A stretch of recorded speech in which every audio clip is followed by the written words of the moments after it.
आज हम आपको लेकर चलेंगे एक ऐसी खबर के पीछे जो ना केवल सीमा के उस पार आतंक की जड़ें उजागर करती है, बल्कि ये भी दिखाती है कि कैसे भारत के कड़े एक्शन के बाद भी पाकिस्तान हाफिज सईद की आतंक की पाठशाला फिर से खड़ी कर रहा है। जानेंगे उस मुद्रिके परिसर का सच जो आतंक का अड्डा रहा था, लेकिन पाकिस्तान इसे स्टडी सेंटर के रूप में पेश कर रहा है।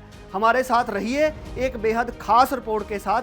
मैं हूं ललित शर्मा, आप देख रहे हैं इंडिया डेली। 7 मई को भारतीय सेना ने पाकिस्तान के 6 प्रमुख आतंकवादी ठिकानों को निशाना बनाया, जिसमें मुद्रिके का लश्कर तैयबा का बेस कैंप भी शामिल था। ये वही स्थल है जिसे भारत लंबे समय से इस आतंकी संगठन का मुख्य अड्डा मानता रहा है। 2008 के मुंबई हमलों के बाद ये परिसर आतंक का गढ़ माना जाता रहा है। हालांकि पाकिस्तान ने इन हमलों को पूरी तरह से खारिज कर दिया। मुद्रिके परिसर में बाहरी तबाही हुई, जहां मस्जिद, मदरसे, हॉस्टल और कई अन्य इमारतें पूरी तरह ध्वस्त हो गई।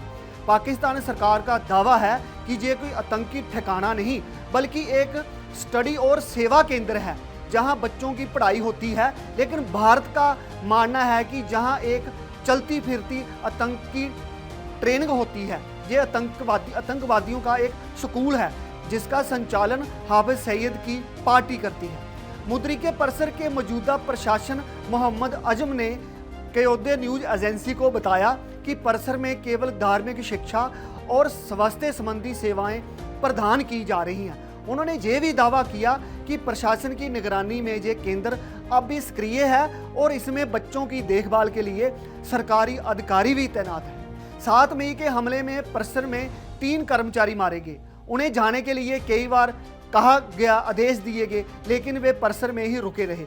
मस्जिद की छत गिर गई, कई रिहायशी भवन तबाह हुए। बावजूद इसके प्रशासन का दावा है कि वे जल्द ही इस केंद्र को फिर से खोलेंगे और इसे आगे बढ़ाएंगे। ये परिसर कभी मरकज ए तैयबा के नाम से जाना जाता था, जिसकी स्थापना 1987 में हाफिज सईद ने की थी। 2019 में उनकी गिरफ्तारी के बाद पाकिस्तानी सरकार ने इसे अपने कब्जे में लेकर इसका नाम बदलकर government health and education complex Sheikhupura रख दिया। फिलहाल जहां 1400 छात्रों के लिए 2 स्कूल और 650 छात्रों का मदरसे संचालित हो रहा है। भारत का कहना है कि इस परिसर से आतंकियों को ट्रेनिंग मिलती है और जहां पाकिस्तान में जारी आतंकवाद की एक बड़ी कड़ी भी है। 22 अप्रैल को कश्मीर के पहलगाम हमले में भी हुई मौतों का भी जिम्मेदार यही नेटवर्क माना जा रहा है। ऐसे में इस केंद्र का फिर से चालू होना भारत की सुरक्षा के लिए बड़ा खतरा हो सकता है। अंतर्राष्ट्रीय स्तर पर भी भारत ने इस मामले को उठाया और पाकिस्तान से इस तरह के ठिकानों को बंद करने की मांग की है। पाकिस्तान की तरफ से जवाबी बयान जारी होते रहे हैं, लेकिन ये तथ्य स्पष्ट है कि आतंकवाद के इस गढ़ को फिर से सक्रिय करने की कोशिशें जारी हैं।